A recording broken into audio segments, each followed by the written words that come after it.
Let's watch this.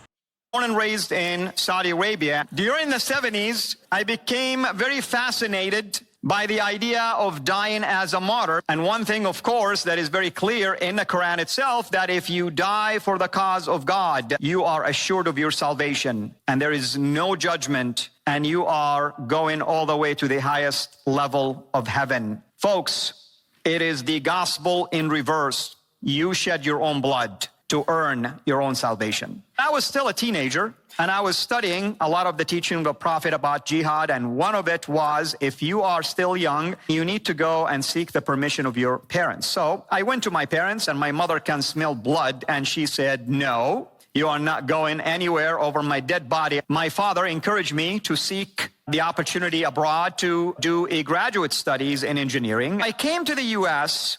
with a deadly misunderstanding, thinking that everyone in the U.S. is a Christian. They're misled.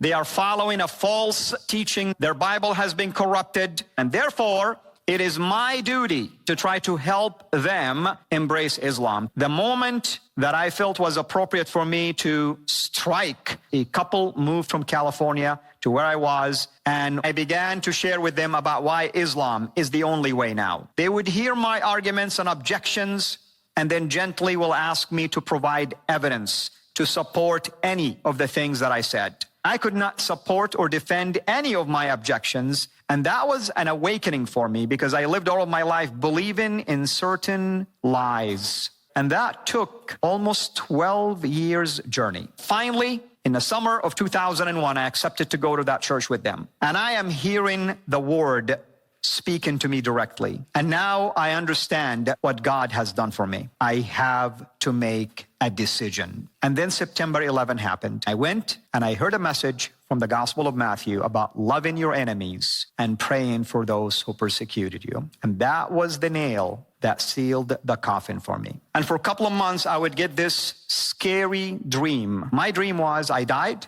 and I'm standing before the throne of God, and I hear God telling me, why did you reject my son? And 2 months later, I accepted Christ as Lord and Savior.